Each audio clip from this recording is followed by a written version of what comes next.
Stay right there. What are you waiting for? Kill them! Kill them both! No, wait a minute. Is it money you're after? I'll give you as much as you want. May the saints forgive you, because I won't.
Okay, Mac, what's up?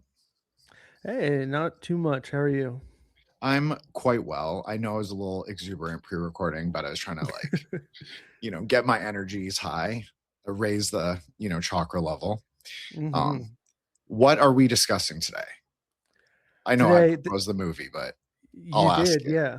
So after our last episode where we went real deep with all the Buddhist symbology of the empty man, you suggested a couple of Canadian horror movies, the Wolf Cop saga, and so I've watched these a couple times now because it sits right in the pocket of being dumb as fuck and also still good, which is just right where I live when it comes to watching movies in general. And just being Canadian, the shapeshifter alcoholic werewolf cop movie really struck a chord with me.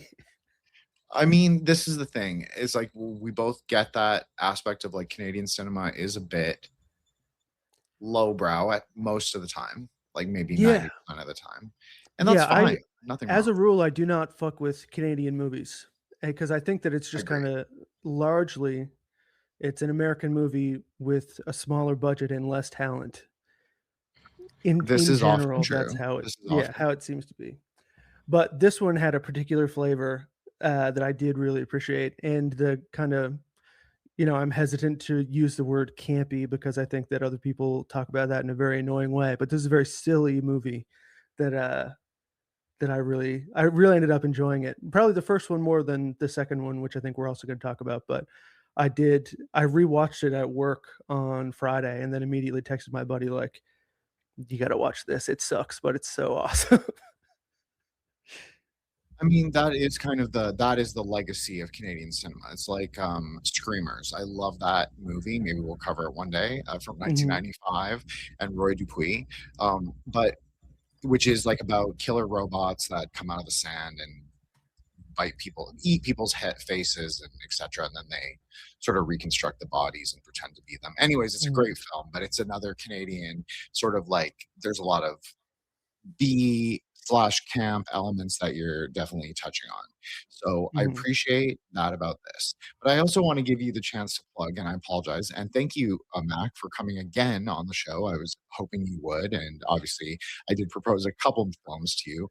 And, like we'll see where it goes. But I like this idea of like doing like maple cinema in a genre and like maybe not as self-effacing as like I know we sort of said like made fun of Canadian cinema, and yet like it is what it is. But I also think that there's like a can-do attitude, no pun, to like our filmmaking and like what that looks like. And so I think that people who haven't maybe delved into the canon, I think they'll actually appreciate it.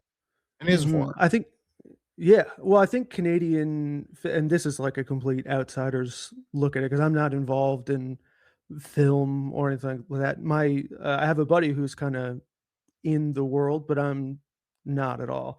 But Canadian filmmaking is so dependent on government funding, which I think is kinda, I don't know if it's unique, but it's definitely different than how American movies are made, which is, you kinda gotta figure out a budget or have investors or that sort of thing, but there's, like there's so many opportunities given by government money and grants and that sort of thing, and that is how so much stuff gets made, uh, and I think that that's what kind of makes a lot of the Canadian filmmaking kinda stale, is because it's like it's it's a government product, which I think is generally not how the best things are made. And it's also a reason that I like Matt Johnson, the Nirvana the Band the Show guy, has had a real he's really been coming up and he's been on my Twitter feed all the time. And he's a guy who I think operates completely outside of that. And I don't think that's a mark against this movie in particular, but just in kind of the Canadian filmmaking landscape in general. It's a lot of like, it's very safe. I think Canadians a lot of the time do what they're told and kind of don't like to break outside of that mold. And it the product does suffer, I think, in general. This movie rules. It's kind of an outlier, but in general, Canadian film is that way. You mean you're not wrong in any capacity. It's like everything you said is correct. And it's, again, it's the majority of Canadian cinema, but it's not all. And I think that that is sort of the truth of all national cinemas in a way, is that most outside of the US that are funded through like arts council funding or whatever they call it, and like, Europe does a lot of these kinds of same things. So yeah, most of those movies are kind of shitty, or they're kind of b-roll or c-roll maybe, or even like direct to video quality. I don't know if that's worse than c, but uh, Mhm, that's arguable. Direct to streaming now, I guess, is the new thing, and those movies tend to be pretty bad as well. Not all. There's a couple martial arts movies that have actually been really interesting in the last couple of years, but that's sort of the beside the point. But yeah, mhm, no, I agree with you wholeheartedly that there is a quality question in terms of Canadian cinema. Now, where do I think that it is strong as a national cinema? I think that the country is so big.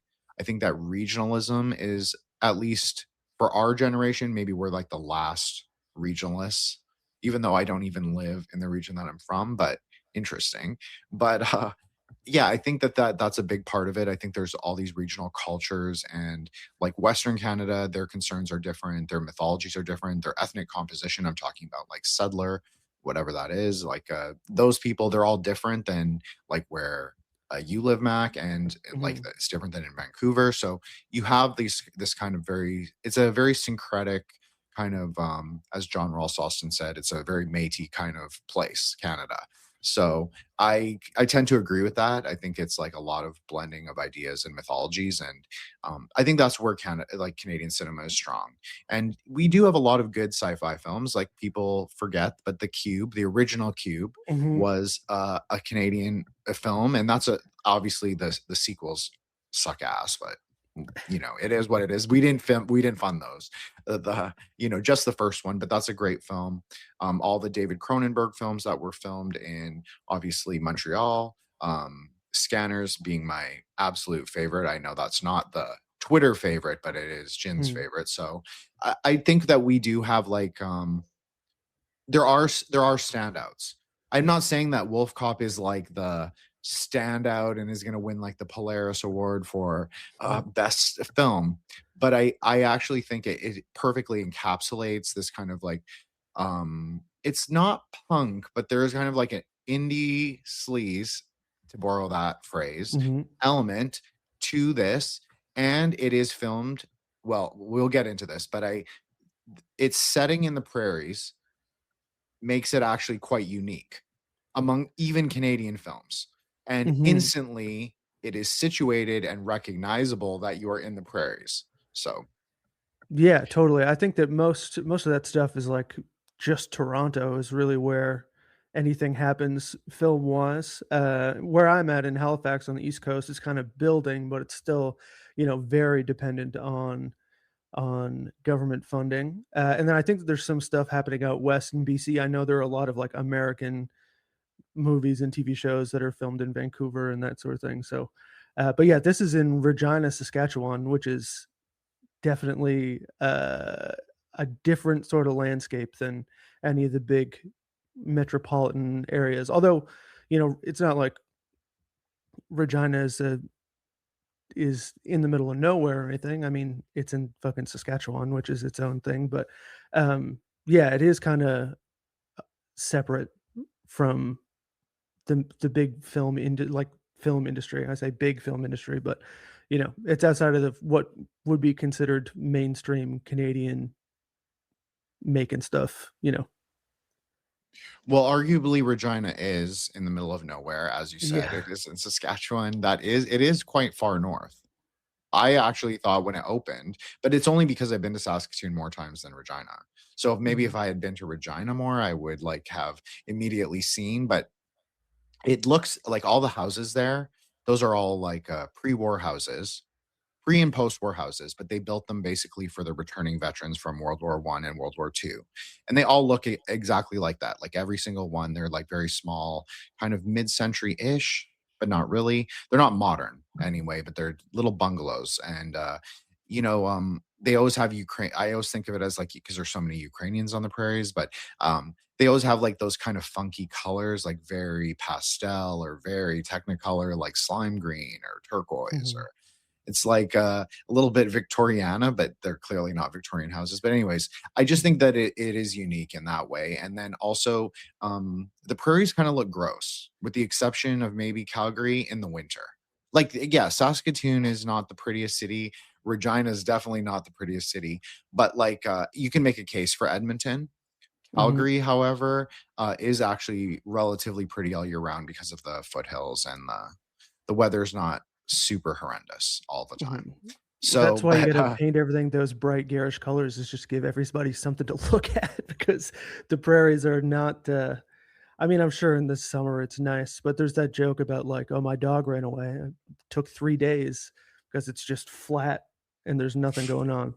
So, I mean, you're not wrong. It is very flat, like very, mm, very flat. And this actually plays a kind of a we'll say a like there's an aesthetic factor because it's the movie's set in Moosejaw. So if people aren't familiar, Moosejaw is actually a really old city. It's one of the oldest sort of Canadian settlements, and there's a huge underground tunnel complex where the Chinese laborers from Canton they all lived in these like underground caves as like their bunkers and they developed like a whole system of tunnel trade with the US during Prohibition. It's really cool, anyways. But if people are in Moose Jaw, go check that out. Moose Jaw, however, is not as ugly as Regina. Moose Jaw is actually kind of a pretty little prairie city set on the river, and it has like grain elevators. It's like very picturesque, like, exactly like what people would think.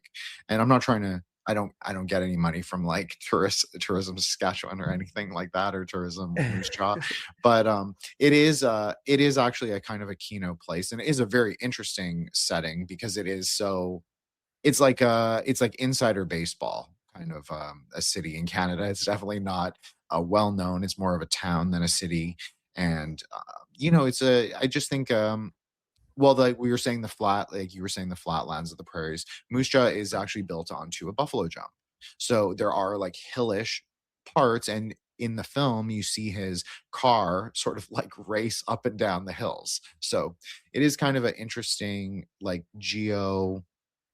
I guess it's very localized. mm. So how did you first come across this movie? Because I'd never heard this until you suggested that we talk about it here. Are you like do you seek out like Canadian cinema to sample it, or how did you come across this?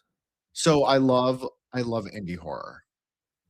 I mean, that's basically it sounds like very like old millennial to say that, but it Mhm, is also true. And I do so I mean, I don't really watch films very much anymore, Mac. Like I just mhm, focus on obviously the show and like a lot of the books I read are nonfiction or well, they're all magical. They're basically all magic or all on Buddhism. So you could say that's speculative as well, but I mainly focus on not nonfiction things now. But mhm, I would say pre-COVID, definitely when this movie was filmed, like 2014, I was like I was always very big into cinema. if I had gone to a different university or had the opportunity to like study cinema at the graduate level, I definitely would have, like, an MFA program or something like that. My parents are very conservative, so Mm, that was definitely not an option. But I think for me, I just love cinema. I love the nature of lights. Obviously, that goes along with Kabbalah and Tantra, as we spoke about in the last episode. There's a lot of sort of mediatic elements of like you could say, quote unquote, spellcraft, where you could say that like movies are magic. And this is obviously where the word kino comes from. I did not coin that, but the Zoomers on Twitter did. But I have repurposed it very much in the spirit of chaos magic, I guess. And so I say kino is like the Kabbalistic elements of light on film. So for me, I feel like film is a great hermeneutic to understand the greater reality and also ourselves. And so and I did at one time really try and find. It's not like I looked for Canadian films in particular, but there's so few of them made. So if you're mm, into indie cinema or um, indie horror in particular, there's only going to be there, you're talking maybe about a pool of like 30 to 100 films max if you're looking international, mm, right? It's not like you're not getting thousands and thousands of films every year. So, like, the amount of things I was watching was low, but I would seek out things that I thought I would like. Plus, I love werewolves. Like, I'm more of a mhm. werewolf person than a vampire person, so it immediately spoke to me in that way. Yeah, I think that I would agree with that. For me, I mean, I haven't watched a whole lot of vampire movies. I watched Interview with the Vampire not too long ago, like the Brad Pitt and Tom Cruise one. And I always thought that when people called it the gay vampire movie, that was just a pejorative, but it turns out that it is very homosexual. So that was a bit of a surprise. But yeah, the werewolf thing, I definitely appreciate. Like, to introduce this movie in particular, it's about kind of an alcoholic cop named Loup Garou, which is immediately a French pun off top because Loup Garou is French for werewolf. So that, I mean, I think that I didn't know this was a Canadian movie when you suggested it to me, but as soon as that hit, I was like, hang on a fucking second, I'm gonna Google this because I think it was like 45 seconds into the movie, I was like, whoa, this is definitely Canadian. And that pun definitely tickled me right off top. Um, and I knew it was a werewolf movie, and I like the werewolf thing, especially using an alcoholic cop because you know the alcoholism, bipolar disorder, that's all kind of like that's a werewolf type thing already. The moon comes out and then you go insane. So I could, it's no secret that I've dabbled in alcohol abuse myself, so I definitely I can understand the parallels. The word lunatic comes from like the moon, Luna, and so yeah, I really like the kind of parallel there between the alcoholic dirtbag cop that becomes a werewolf because he is part of a satanic ritual, um, as part of the control of this town by kind of the evil people, The um, sinister forces, the sinister forces. Yes. the um, dark triad of Moosejaw, basically. yeah, exactly. So yeah, basically he's called to like a disturbance call or something, and there's some like satanic writing, I think, that he's supposed to come and investigate, and he kind of just passes it off because there's like the conspiracy theory character that calls him in to kind of investigate this issue. And, he kind of waves it off. He's like, "What, you never listened to heavy metal before?" And another great Canadian signifier here was the conspiracy theory character had a Cancer Bats t-shirt on, which is like a Toronto hardcore band. So I got a real chuckle out of that too, that he's wearing a Cancer Bats t-shirt the entire movie. Well, it is interesting you say that because the director met the main actor who plays Lou Garou, which Hmm. I'm half French Canadian, so of course immediately I love that. Such a great word. This is a great wordplay. But he met him filming like a music video for a local Regina hardcore band. Now, I did slag off the Prairies pretty bad at the, at the front, but there are actually a lot of there's a good healthy like hardcore and like a post-punk scene in Saskatoon and Regina. So, Mm, yeah. So I there didn't. there is something happening over there, whatever that is. Yeah, I've never been out that far west. I've only been, I've been kind of region locked to the East Coast for most of my life. So, but that's good to know. It's good that things are happening because I mean Halifax is a lot of stuff went away in 2020 and never really made it back. So I'm always happy to hear that things are going on. Well, Um, I haven't been there. I have not been there post-COVID. Let me be mhm, clear. I think everybody, Mac, I think everybody post-COVID kind of got a lot more region locked. I don't think it was just like, I mean, I know you're saying for your life, and obviously, if you live on the East Coast, like we both do, I think that people here definitely get very, I think they just are naturally drawn to the coast. I think that, like the ocean has a lot of power, right? It's a lot of pull. So it mhm, makes sense. M- In the prairies, people tend to move to Vancouver. That's pretty mm, much like people from Saskatoon is like the joke. People from Saskatoon are really the replacement Vancouverites. At least this was the joke like pre mass immigration, all of that. But everyone from the prairies basically either moves to Edmonton or Vancouver. So I think that it's not just a regional phenomena that to be like sort of landlocked, no pun, obviously.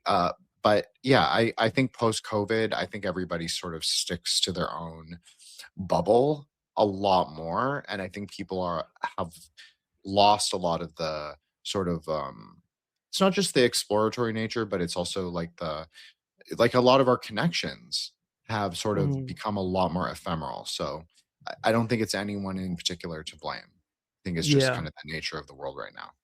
Sure.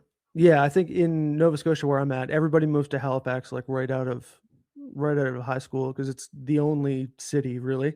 And then after they get bored here, they either move to Montreal and become bisexual, or they move to Toronto, develop a cocaine problem, and then move back in a couple of years. So it's the same sort of thing. We're like the minor leagues. We're like the farm team for the bigger cities.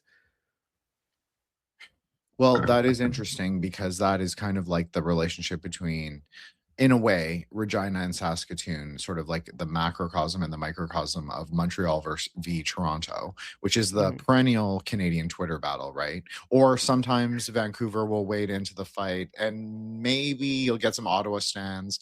But in general, the main fight is Toronto v Montreal. So in that way, Regina and Saskatoon also play into that.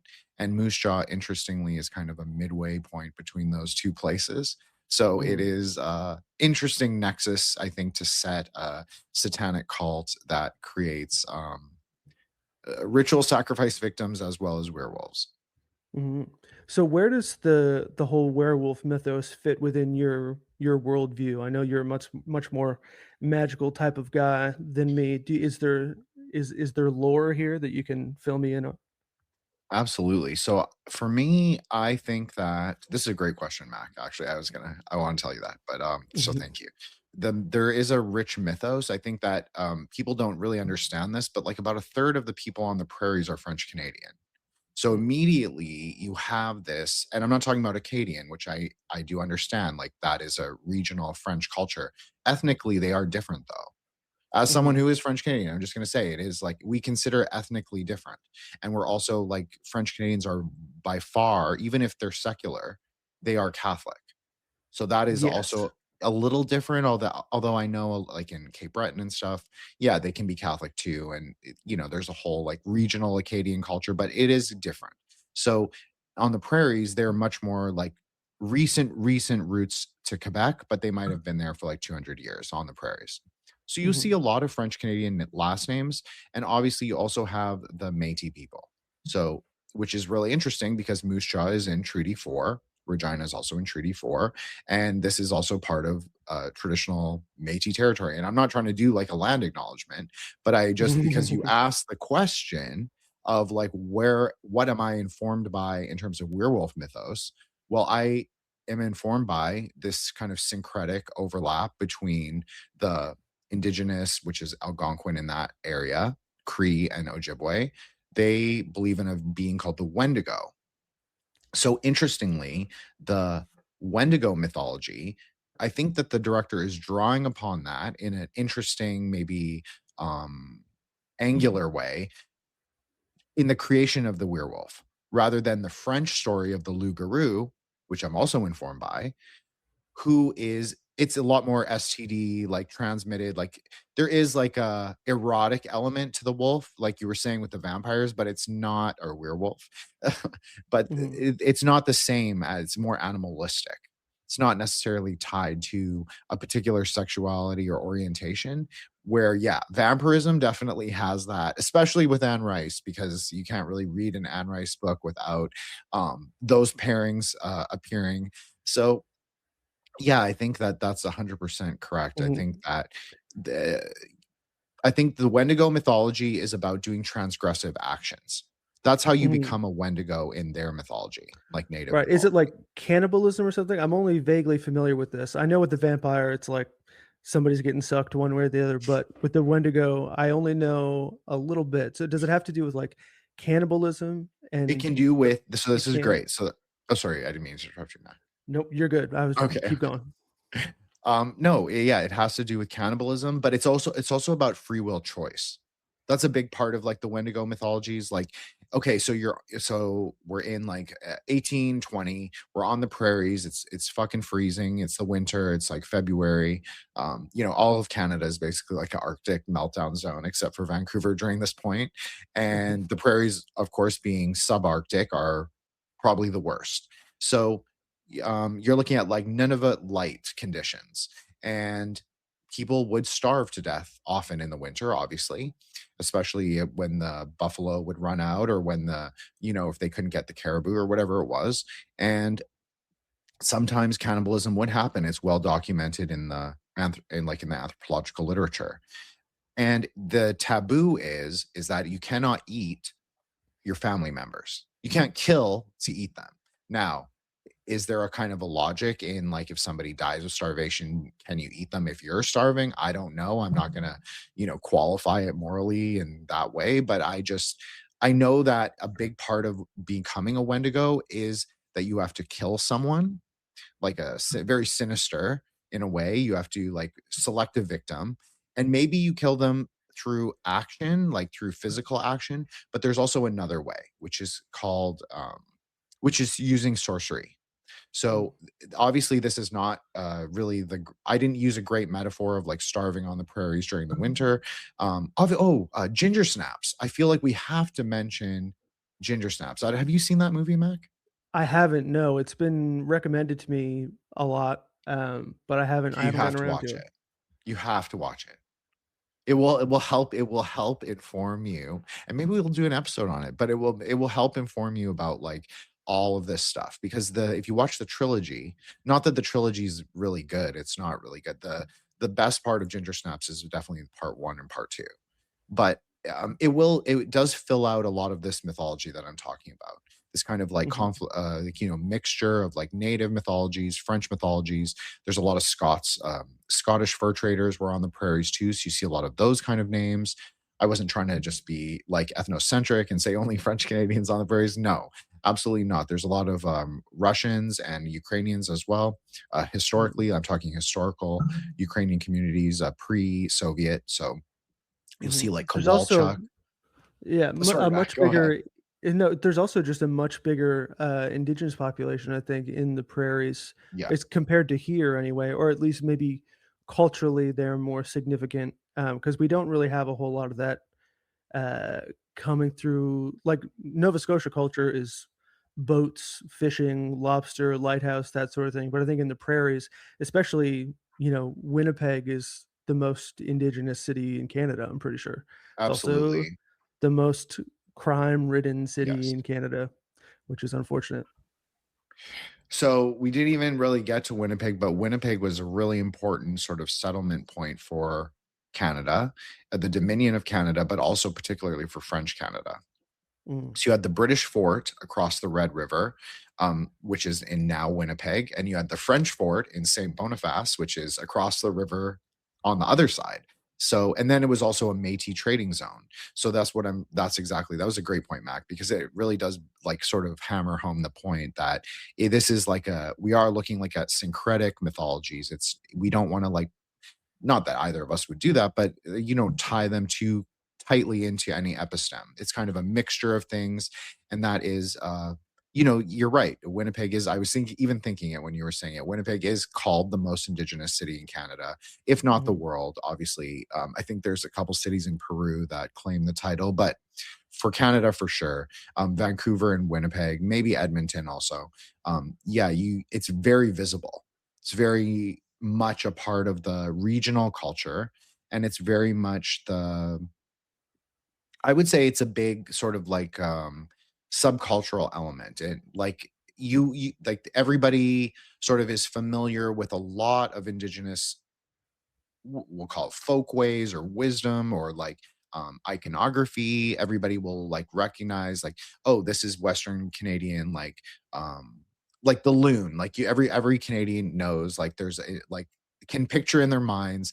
There's like all those like Norval Morisseau. He drew all these loon pictures, and sort of everybody's familiar with it, not just because of the loony, but also because they show us it in school and all that. So yeah, it's an interesting place with a lot of indigenous culture. I think that the movie, obviously the first one is not explicitly indigenous, but I think that if you're from the prairies, you kind of have it as a peripheral understanding. Like even if you're not indigenous yourself, like I'm not indigenous, but you could sort of just like recognize so definitely cultural elements. And then you were talking about alcoholism at the very beginning, and like we were talking about Winnipeg being such a high crime uh city, and I think that it goes hand in hand. I'm not putting it as a pejorative. I'm not saying like Mhm. everybody is like running around like a lunatic, but it is a big problem. It's a big like social problem in Canada that has been pretty much for both of our lifetimes.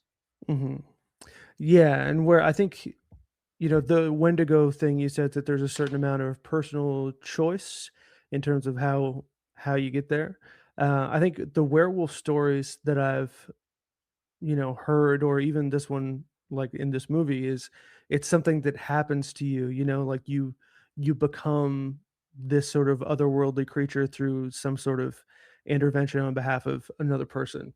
And I think that it's almost it almost approaches the Incredible Hulk or something like that. Like it gets away from you. There's some sort of like outside source of this um kind of mania or this violence. I think that kind of does tie into the whole alcoholism thing, of just being unable to control this beastly aspect of your personality or your character. And in this movie it is used. The main character is like a loser. He's a bad cop. Like at one point, it shows the tally of, the real hot shot, his coworker who's made a bunch of arrests and he's got like a handful for the year, that sort of thing. And then he embraces this kind of beastly nature of himself, and is able to use it for fighting crime. And so instead of just being hung over in the squad car, he like stops a robbery, and and it makes him a much more effective person, which I think is interesting.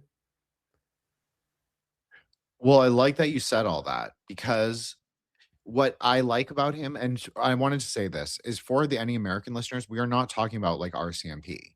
We're not talking about like those sort of like interprovincial police. We're talking about like a strictly like local small town PD.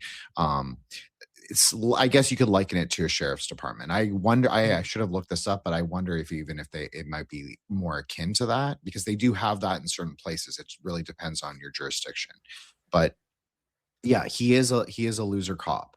And so it is playing into kind of a negative archetype, but because of his transformation, which was not of his own volition, which was done to him. I think that's a sort of point I should have kind of qualified, but didn't. Is that yeah, he was they used black magic, sorcery, to create him as a werewolf. So this is obviously part of it. This goes much more closely to the Wendigo mythology in the sense that, like, yes, you can do like transference. There is like an idea of doing left-handed medicine or reverse medicine. Like so in the prairies, they have like medicine wheels.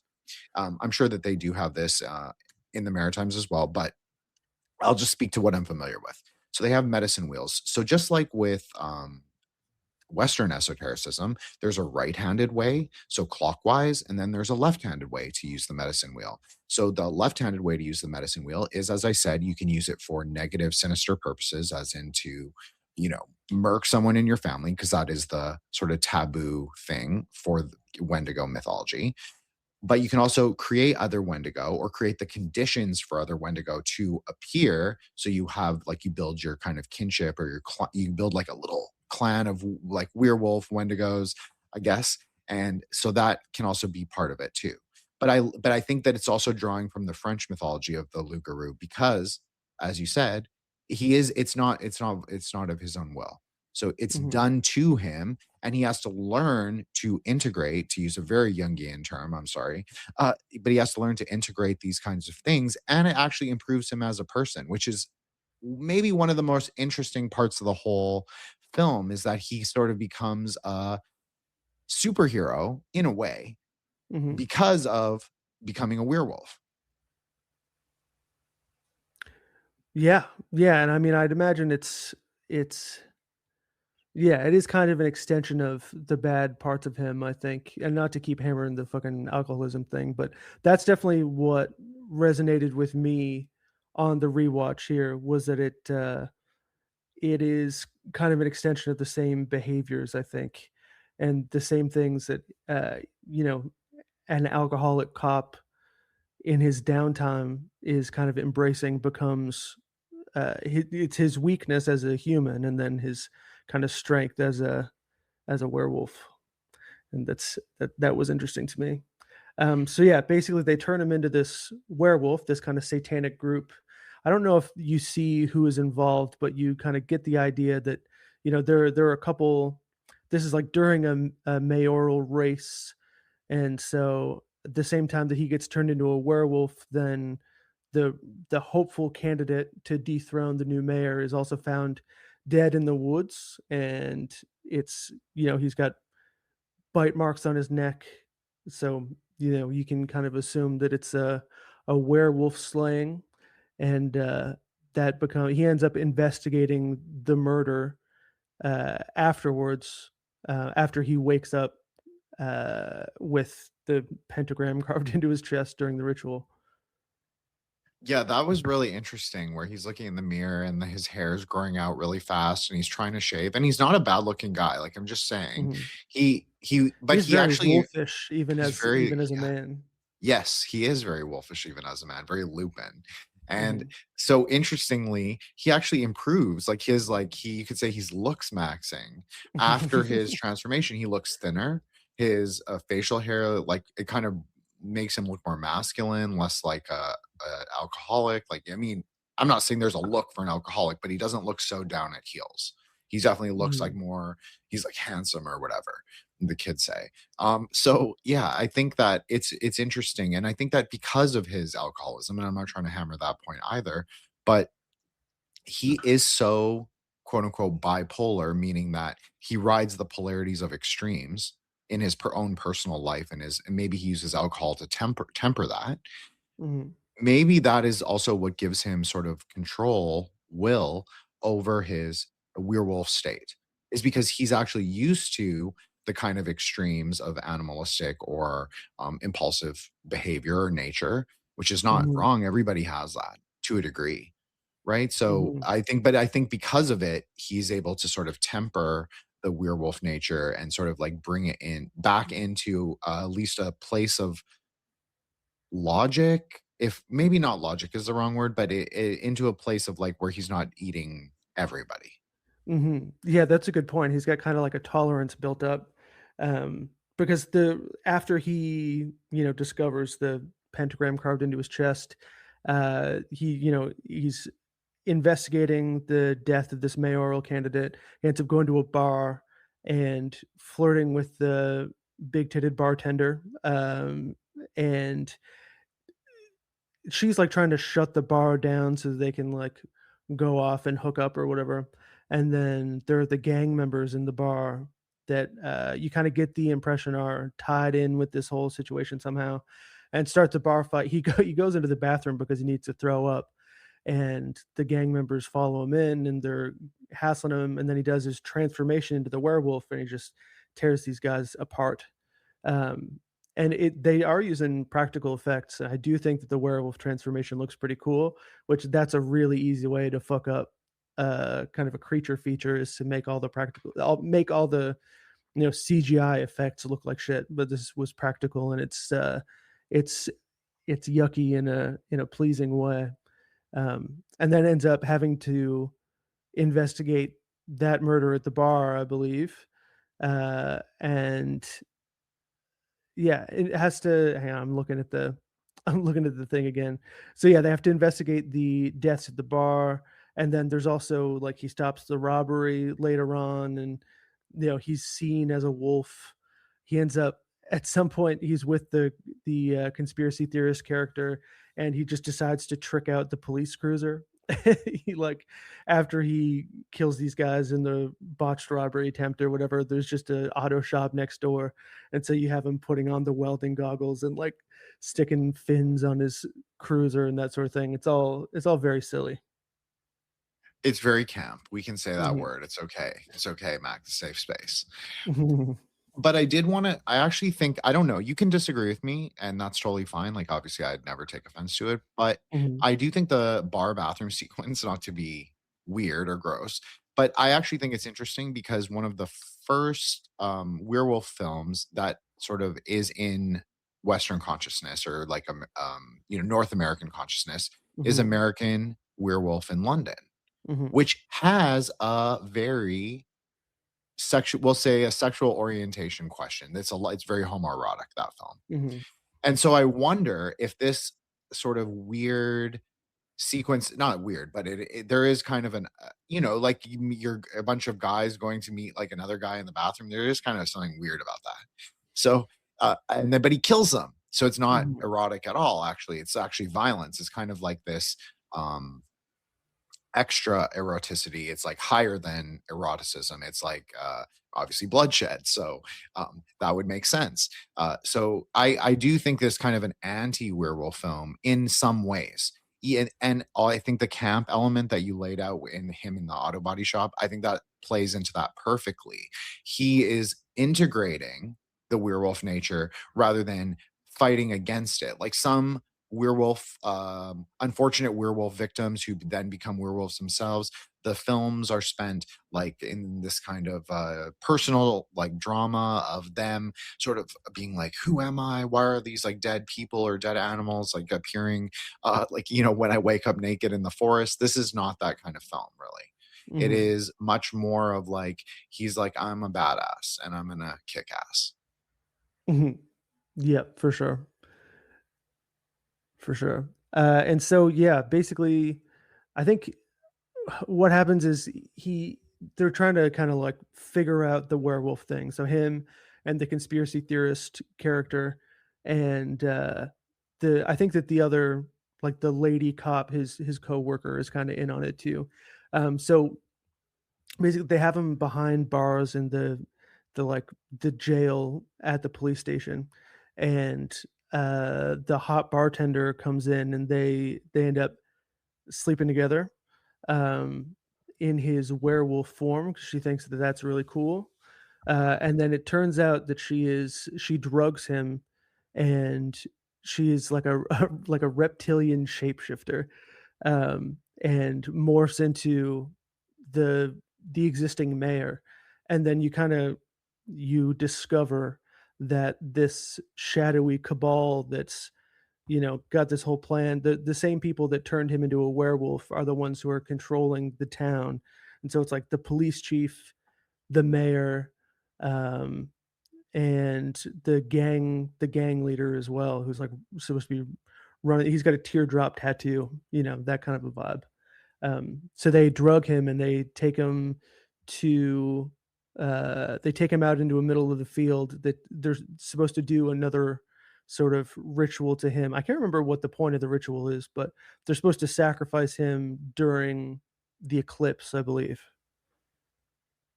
That is interesting from a metaphysical perspective, because the eclipse is sort of for a lunar eclipse anyway, it's taking us to the sublunary realm, the ghost worlds, you could say. So like the realm of where all the ghosts live, or where we go. Some people think of it as the ghost roads, or where we go when we die, or the bardo. I know we discussed that a lot in the last episode. So yeah, and obviously, what usually kills a werewolf is the planetary metal of the moon, silver. So Mhm. all obviously for people who never, I'm sure everybody who listens to this will be familiar with the concept, but there's a planetary metal associated with each of both the traditional 7 planets, but also the extended planetary universe, we could say, like Pluto, Uranus, and Neptune. There are metals associated with those. But for werewolves, yeah, they're affected by the same thing, the Luna, but they're also remediated by it. So it's kind of a poison treats poison sort of thing. And so I Mhm. think that's also interesting in the element, like where you're saying that the hot bartender comes in and they do adult things in the cage, and he does it. So it's a little bit like a furry. There's a kind of a tongue-in-cheek, no pun, element to that sequence. And I think it's very self-aware. And I think this is actually where the Canadian humor comes in. It's like, are they making fun of it? Are they eroticizing it? Are they just depicting it as it is? Like, it's all of those things. And that is like Mhm. true Canadian cinema. It's like not really Mhm. making a statement, but kind of parodying, like very this hour has 22 minutes, like it's everything's a parody but not everything's a joke. Mhm. Yeah, yeah, yeah. They're just looking at the camera while they do it, you know. Mhm. They're like, "Yeah, we know. We know what we're doing here. You guys all know. We're all in on it together. We're having fun." Um, yeah, and that's even more of a they kinda up the ante on that sort of thing in the second one, which I'm sure that we'll talk about. But in the second one, they use moon rocks as, like, a healing item in the second one. Um, so I it's did it think that was kinda interesting too. Mhm, Sorry, yeah. Mac. No, they use it as like a he ends up getting injured and they use it to heal him, and then also they end up snorting the moon dust, and it's like power cocaine, basically.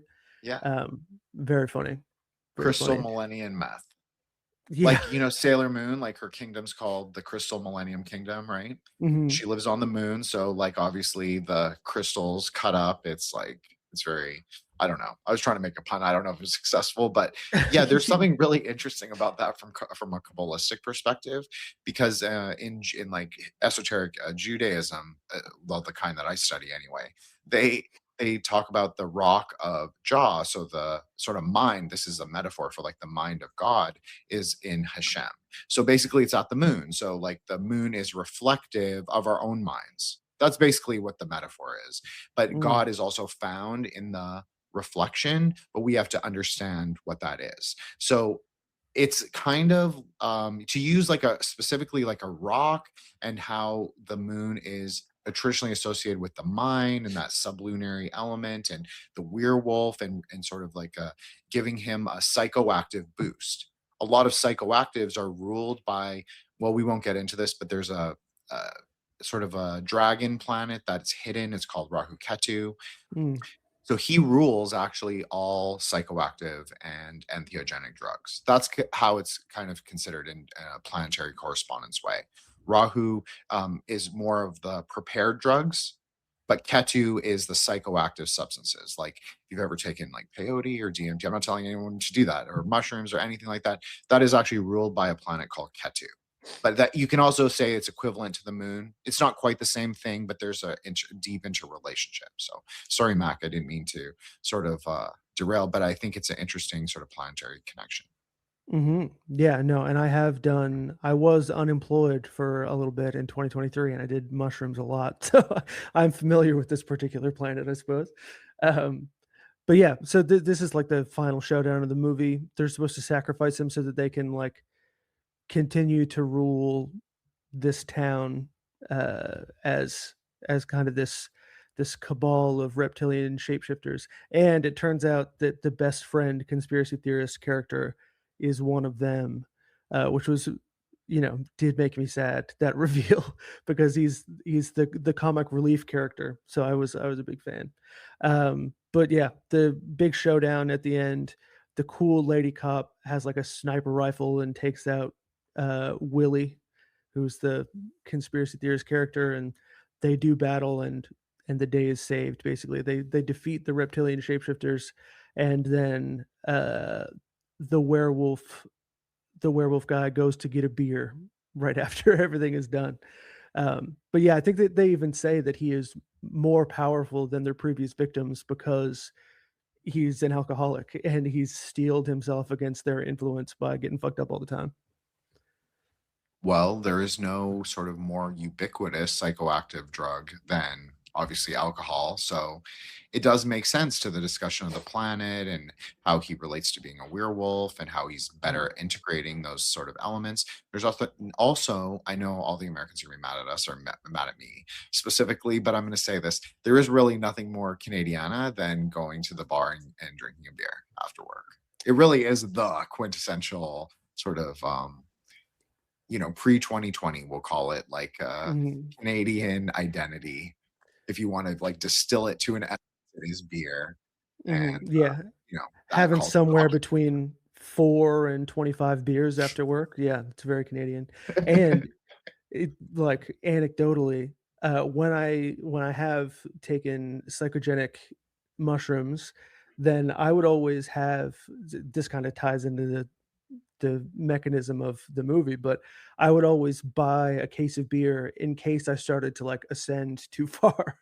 So if my brain really started to expand and I started to get a little too mushy, then I would crack a Miller Lite and kind of try and ground myself again. So I do think that alcohol and this kind of higher plane, I think they're two conflicting forces. I think that alcohol will bring your earth brain back when you get a little too mystic with it. Actually, that's a really interesting point, Mac. Really, that's on it legit. Like that's a great like I could clip and like say this is like this is as good as like anyone else would do. Any occult author would do. I know you're totally right. Alcohol does take us down. Like I was saying, like the Ketu is the sublunary, the Hmm. subconscious realm, our sort of realm of low desires. Like, are we hungry? Are we thirsty? Are we horny? Are we like whatever? Like those kind of like Hmm. basal animalistic feelings. Whereas mushrooms are still within the sublunary in terms of the subconscious, like dreamlike state. That's also sublunary, but there's a point where you cross the threshold, no pun, maybe. At the moon, there is in Kabbalah, there is considered to be a silver threshold or a silver gate at the moon. This is obviously, I'm not saying that there's actually a gate at the moon. I'm saying in Hmm. your mind, because the moon is a metaphor for your mind, uh, you cross this threshold where you go to the higher worlds, like Mac is saying, with the mushrooms. But you have to be able to sort of navigate your trip and orient yourself to go through the gate. So Hmm. Mac is saying like you drink the waters, the primordial waters, very Kabbalistic. You drink the primordial waters and it brings you back down into sort of earthly Malkuth Hmm. consciousness. Like human Well, brings you into humanity rather mhm, than well, the higher ghost worlds. yeah, well, what kills a werewolf but silver bullet, Coors Light? We're right back there. You know? Correct. Correct. So why Um, don't we go to the second one, Mac? Since you so unless you have any, I'm sorry, I should have asked you. Do you have any additional thoughts on part one? No, I did prefer the first movie. I think the mix It is of better. silly and kinda, I don't know if serious is the right word, but you know how you'll watch a movie and it sucks, but it's awesome?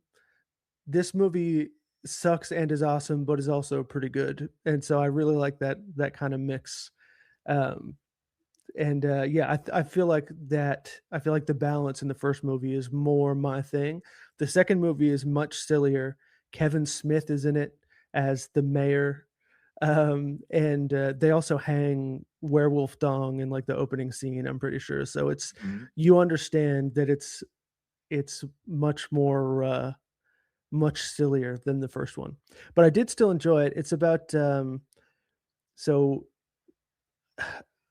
I mean, basically there is an evil guy with a brewery that is selling a beer called Chicken Milk, I think. That's kind of how they set it up.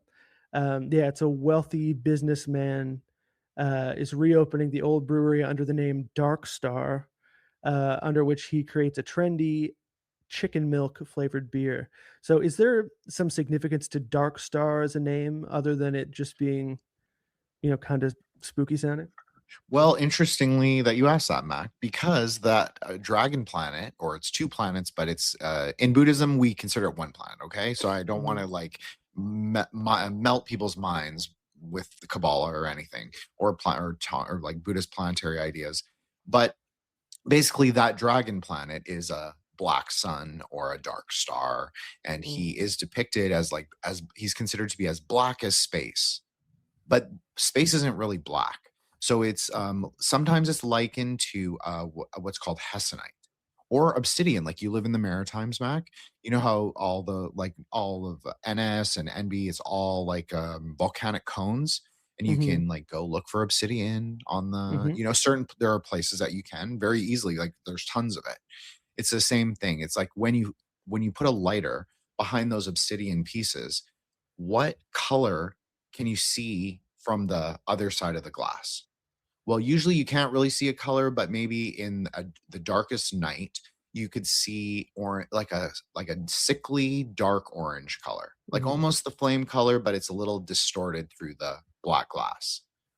And so that's kind of the idea of Rahu. And because every planet, as I said, just like with metals, every planet also has a gemstone associated with it. So mhm, obsidian is actually, or yeah, obsidian glass, black glass, volcanic glass is also associated with that dragon planet. So that is interesting, the dark star and like what his coloration would be and sort of his connotation, like an occulted luminous essence. It's very luciferic, and if you want to like use that kind of language, the mhm, Lucifer figure, a kind of like obscure, occulted, hidden from view, maybe a maligned things like a dark star. People are like that has a sinister connotation. So I think, yeah, I think that it definitely has a. It's referencing like that black sun, kind of like hidden occult imagery. That's how I mhm. would say. Maybe I Yeah. took it, like, more my way, but I think that it's in the general vicinity of, like, those kind of, darker cosmological ideas. Mhm. Yeah. So basically, Lou Garou, the wolf cop, gets the idea that there may be more reptilian shapeshifter overlord activity because I think is it on a shipment of the new beer? But he sees kind of like a satanic symbol, um, and oh, sorry, it's actually on the mysterious crate. There's a satanic symbol. Um, and what is in the crate ends up being the conspiracy theorist character from the first movie. He wasn't a shapeshifter the entire time. They locked him in this weird crate filled with goo, and he kind of wakes up, and basically all the events of the first movie have not happened. So they put him in this primordial ooze and and allowed him to be reborn after the fact, basically. And he tells a story that is basically like an alien abduction. So I know that they had their reptilian overlords in the first one, but more like this like is almost little gray men. Like he talks about being probed, and uh, in in the next kind of sequence in the movie, he has like a growth, a baby willy sprouting from his stomach. Um, that is also pretty gross. I think it comes out while Lou is injured, and then Willie has to get his sister, who is kind of an occultist. She's the one who brings over the moon rock to heal Lou, and she is a an interesting character also. I think the second one, I think the word that I think this is why you didn't wanna use the word camp to describe the first one, because the Mhm, second one is so much more camp, but in a very self-aware way. Like, it's like, we are telling you to laugh at this joke that we also think is a joke, and so that is the difference. Like, one kind of works because it's kind of just, like, thrown together, like, very Canadiana, like, just, like, it works because of its crazy nature, we could say. mhm, The second one is so much more self-aware. There's kind of a, aging hipster millennial thing with that, and like the humor feels very outdated at times. And like, raunchy is not always funny. It can be, of course, but mm, it's like where everybody is like, it felt very kind of old. It didn't feel contemporary, I think, in a way. For a film that's mhm, very, like, recent, I think it could have been a lot more. I think it should have taken the action elements of the first one and sort of like this, um I like that they have this sinister cabal that sort of reappears, reoccurrent, perennial all over the prairies. That is kind of interesting in its own way. Are they aliens? Are they, white dinosaurs from the moon? That mhm, is I know that sounds crazy, but that is a one occult idea that I've heard mm, from texts, is like there's a secret cabal of like these shape-shifting, like, they're not dinosaurs, but they're kind of like that, like Nagas, we would call them in mhm, Buddhism. So there's like this group of like Naga kings who live on the moon, and like the Dragon Planet. He can be considered to be all the like a composite of all Nagas. So all snake spirits, a dragon can be considered to be like the king of them. So you could say it's like we're talking about the same thing, but people obviously sort of don't take it conceptually, they take it very literally. So if you want to be very literal, yeah, there are a secret cabal, maybe, I don't know, esoteric Hitlerist, not like dinosaurs on the moon. So I don't know. I don't believe that. I'm just saying, but mhm, if you read enough occult literature, you'll definitely come across that idea quite often. mhm. Mhm. Yeah, this second movie, it's almost like the kind of the relationship between Evil Dead and Evil Dead 2. It's just like the first one is almost straight, like it's still wacky, but it's almost like a straight ahead horror movie, and the second one completely devolves into silliness almost immediately. Um, and I like both Evil Dead movies. I liked both of these, but definitely I'm more of like a straight ahead horror movie with wacky characteristics type of vibe. Um, so yeah, this it turns out that in addition to being kind of an occultist medicine woman who comes over and heals Loup Garou, she is also a were cat, and so she's like the romantic interest of the movie. Excuse me. But yeah, she comes over, they transform, and they have a horrible, disgusting, furry sex scene. Um, she takes off her clothes and she has 6 nipples on the front. And I was watching this at work and I was like, "Oh, fuck. I gotta, like, turn my monitor away from the window so nobody sees it." So yeah, not my favorite. I'm not into that kind of stuff, but, it is pretty funny. Um Look, we are all aware of furries because of the internet, because of Twitter, because of like the subcultures that we all exist within. I'm not into that either. Like, for the record, I'm not into furry subculture. But I'm saying there is an element of people on Twitter who would repost it as an ironic sort of like insider joke for our side, like for whatever, like that kind of like alt scene on Twitter looks like. There, people are aware of it through people's like retweeting, sort of like the mimetic magic of furries, you could say. People are just aware of it, and there's so many of them too, or it seems like at times that there are so many people that are, um, have that as their PFP or their in their bio. So I just feel like, yeah, it was hard to take it as like a satire on that. I couldn't Mhm. tell. I did think that was my problem. Maybe I'm a little autistic nowadays, but I really couldn't tell. I couldn't tell if it was like, this is a joke, or is this like it's not quite an endorsement, but it's not quite a negation either. It's kind of yeah, there might be something psychosexual there. Not sure. Yeah, I got the impression that I don't know if it was a joke, but it was supposed to be gross. It's definitely not a romantic sex scene in the movie. And I think, but I mean, it does highlight a commonality between these two people, that they both have this animalistic, aspect of their personality. And so they're drawn together. And I suppose that makes sense. Although I do feel, do that kind of stuff at home. I don't want to be a part of it. Yeah, no, I But agree yeah. totally. Yeah, yeah, I totally agree with that. Keep it to yourself.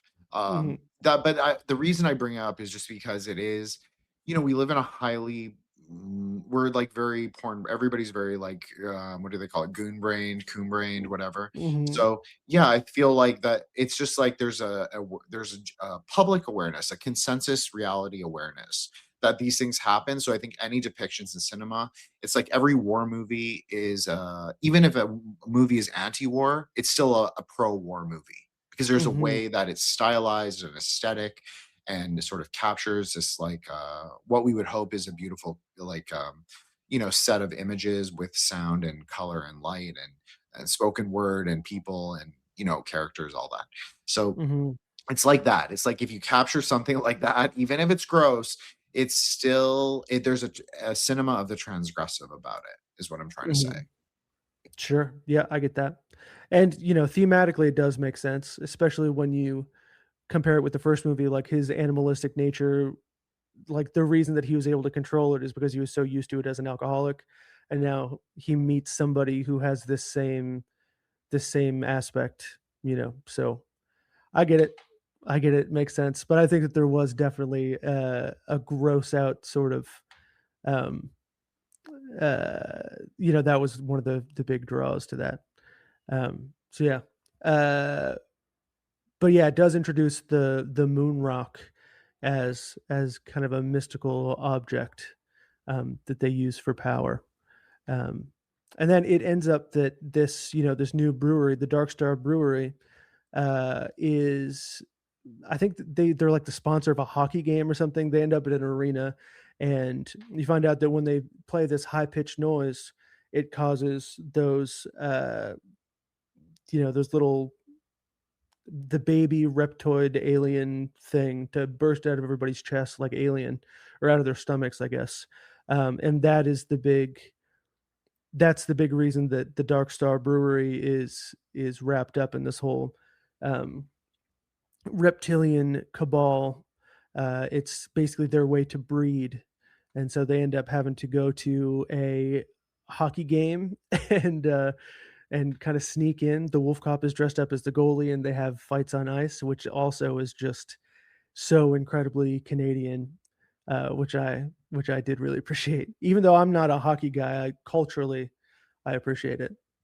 Culturally, we're all hockey people because I'm not a Exactly. hockey person at all, but definitely my French Canadian family, they are all hockey people, like Mhm. hardcore. So it is just part of it's just part of life, and like you have to have a basic understanding of the game, and like even the going to the arena or ending up at the arena in the film. That's a very Canadian experience in a way because everybody's been to a hockey game, like like your cousins or whomever's hockey game, Mhm. your siblings, and everybody has sort of that shared experience, I'd say. So it makes a lot of sense to me. Yeah, I'd assume it's maybe not as there's not the fervor that there is for maybe football in America, but culturally, I guess as a touchstone, it occupies the same space. Same as we don't really do college sports as much in Canada, but we do have like the World Juniors and stuff like that for hockey, which I guess is sort of akin to like college football, even though it is international. It kind of occupies the same space where it's like the real heads are all about that kind of stuff. Um, yeah. So yeah, they foil another reptilian plan. Um, another dumb joke is that the organist is the one who activates like the high pitched sound that births all these baby reptilian aliens. And when the conspiracy theory character goes to like confront him, he first of all, he says, "I'm the one who probed you," which is crazy. But it also turns out that he's the organist for the hockey game, and his name is Organo. And they even make a little wink to the camera type joke, like, "You're the organist and your name is Organo." And they're like, "That fucking sucks." And he kills him. So dumb, so silly. Then basically what happens is they rig the building to blow. Everybody escapes. They destroy, you know, they destroy the chicken milk that is like the alien spawn, and they blow up the hockey arena. And but the main bad guy gets away. The guy who is the head of the brewery and kind of the business mogul gets away, which does set up a third movie that so far has not materialized. But I would love to see it. I would love to see it come to be. I mean, it is interesting that you know, as we were saying, like hockey, beer, prairie life, and maybe this kind of like, I hesitate to call it dirtbag, but there is kind of it's not dirtbag per se, but there's kind of a gritty element. Canadian realism, I think, is what they actually call it Mhm. in literary terms. And so Sure. I think that that actually exists very well in this film that is very campy, very weird at times, and is sup- purportedly a comedy horror or horror comedy. Mhm. And so, but it actually has these kind of literary, at least nods. And maybe that's a little pretentious, maybe not. Actually, I think it actually is just the way Canada kind of looks, especially in the seasons that they chose to film this, which was like in the slushy, worst kind of the least beautiful time of the year, really. And so Mhm. I think that plays a lot into like the character's demeanor and nature and who they are, and even like not to reference that scene again, but the kind of like relationships they have. There is a kind of quote unquote dirtbag element to all of this, or Canadian realist element to all of this, Mhm. which makes it very, it's sort of showing the, you could say, the truth of underlying like what people's basal natures are. It's like, what do we desire? Is it like beer, small town life, hockey, weird cat girlfriend, no judgment, but or whatever. Is that what it is? Or is there sort of something greater? And so I think that what's interesting about the films, and you were saying like if a third one gets made, like maybe what is greater is actually the sinister cabal at the end of the rainbow. I don't know, Mhm. just saying. They seem to be Ye higher in the hierarchy. Like, they have more of a, quote, unquote, "game plan" for at least these, band of, Moosejawians, on Mhm. the prairies. Like, what are they gonna do?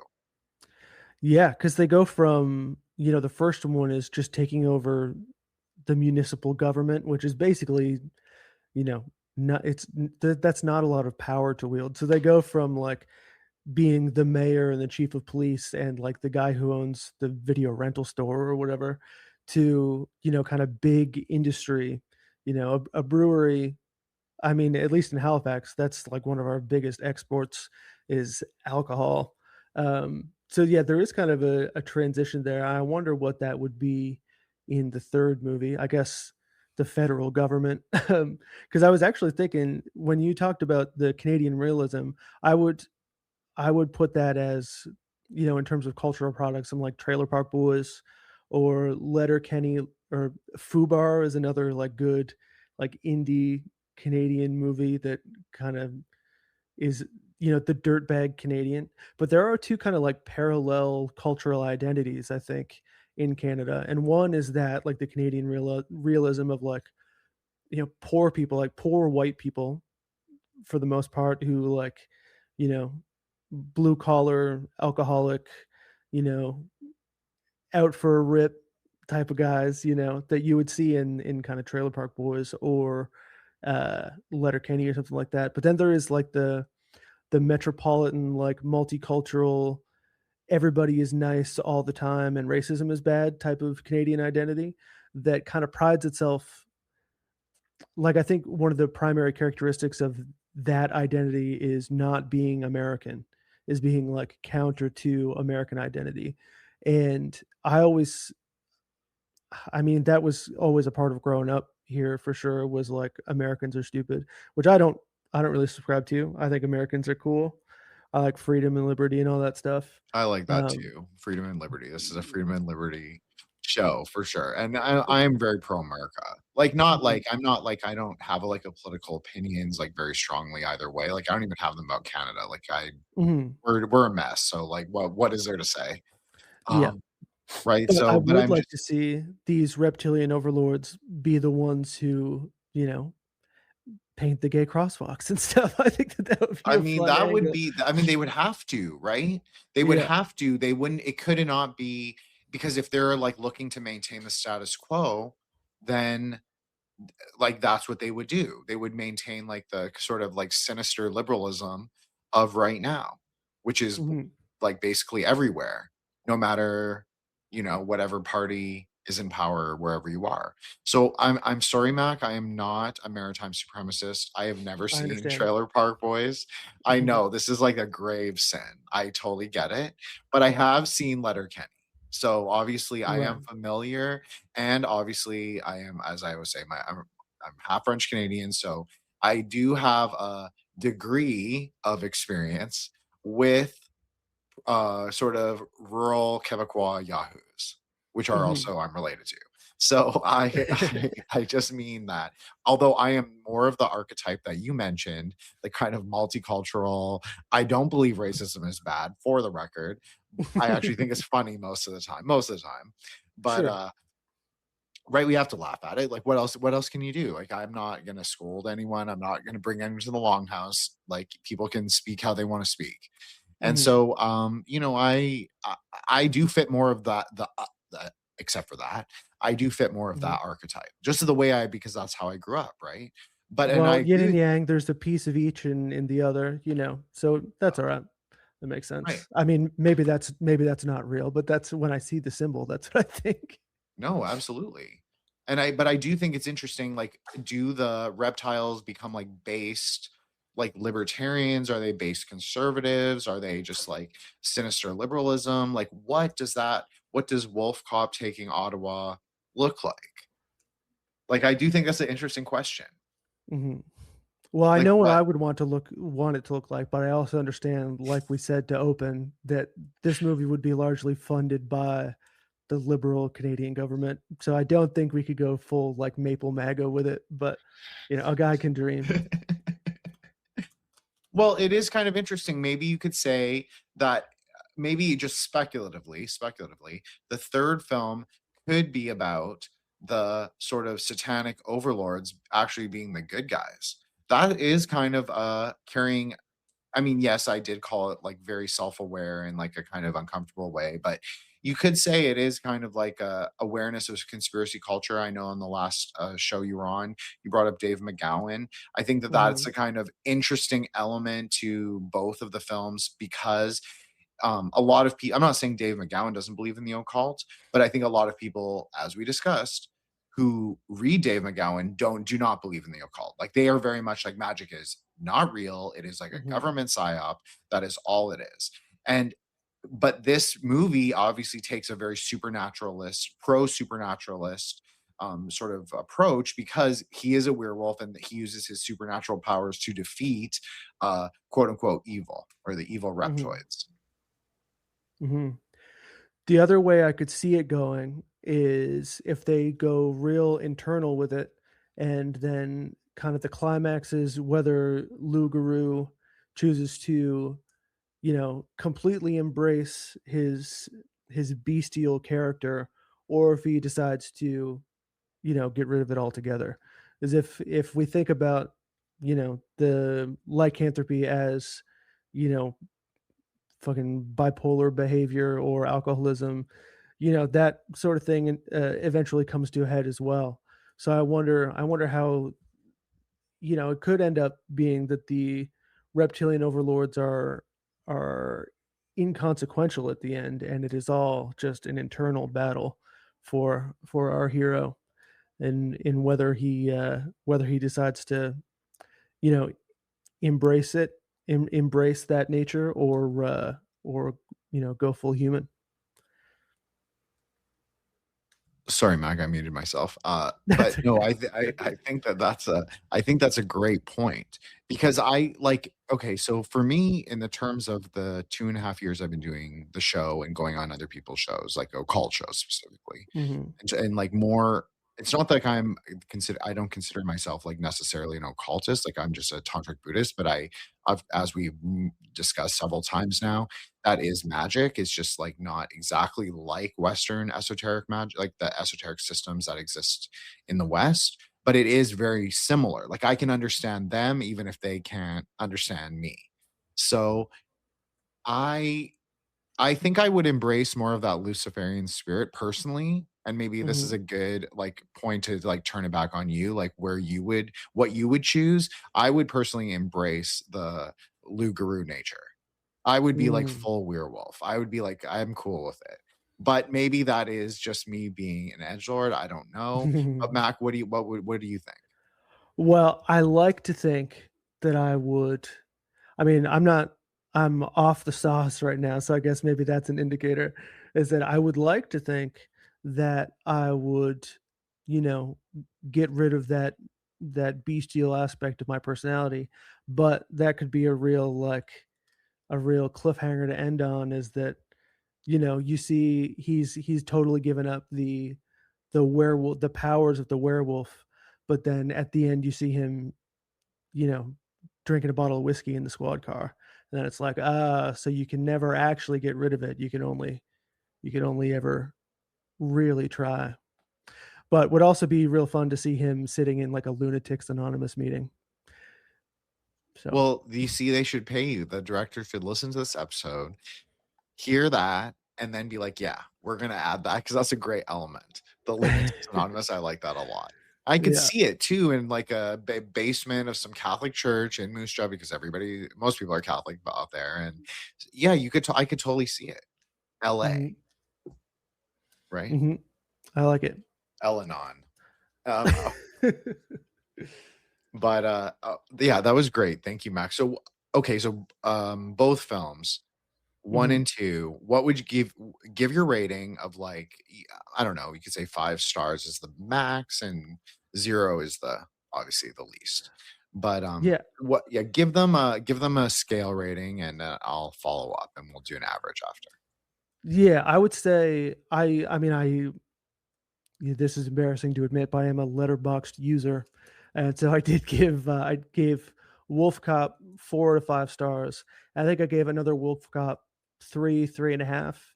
It was still fun, but much more goofy. And I think it would be cool if they did a third one to play it like real straight, real violent, and kind of leave out a lot of those campy elements, and just go full full bore with it. Yeah.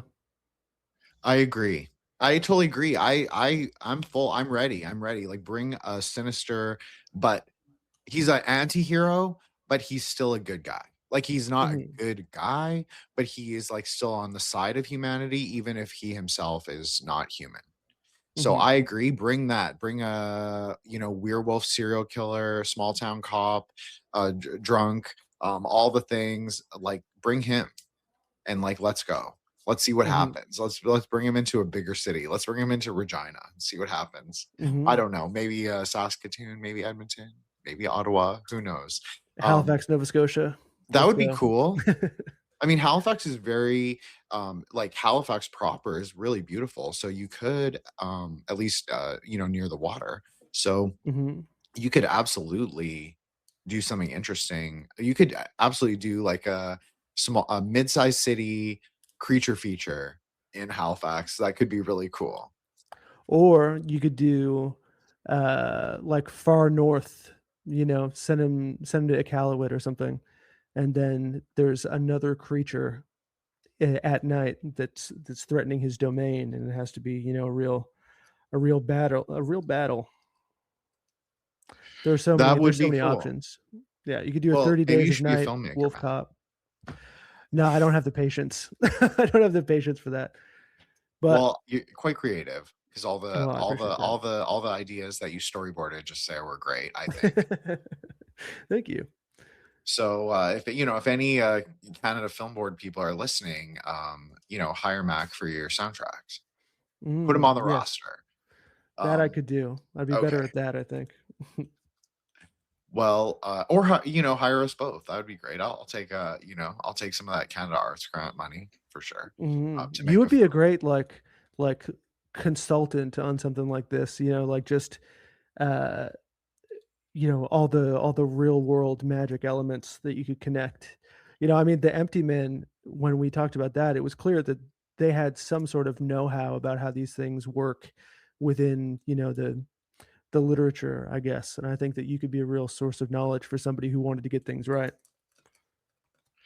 Well, I appreciate that. Thank you so much, Mac. Yeah, definitely hire me as a consultant. I'll come do consulting. I'll come do like creative direction on the film. I'll be like one of those bossy like people. I'll like insist that I get a production credit, all that stuff. It'd be a real pain Mhm. in the ass.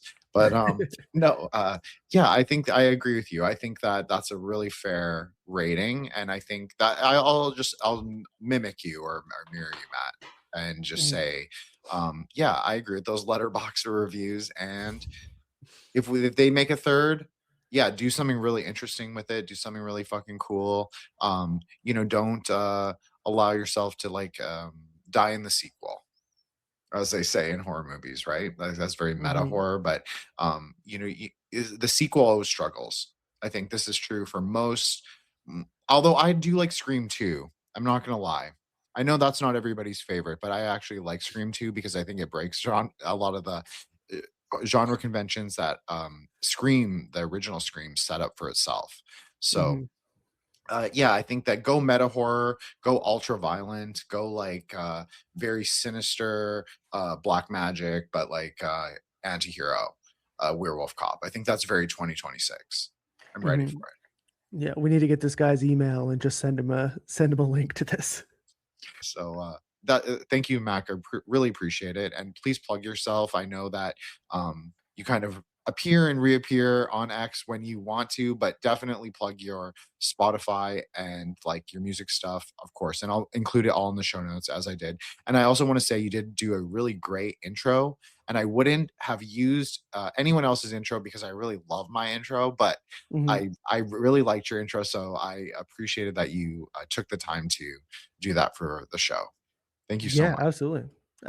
So I am heavy body on streaming. Been working on some new stuff, but also doing some non-song writing. So hopefully that'll see the light of day at some point. And I am polished_steel on Twitter. I've shed the Big Mac McCarthy name, so I'm ready to not be making that pun ever again. Well, I also shed the ninja sort of like epitaph myself. So, There you it's a go. time of new beginnings. Year of the fire horse, right? So we're Hmm. just burning everything away and going forward into the future. That's all we can do. Hmm. Let's So I fucking feel you. go. Yeah, let's fucking go. And a lot of things were new.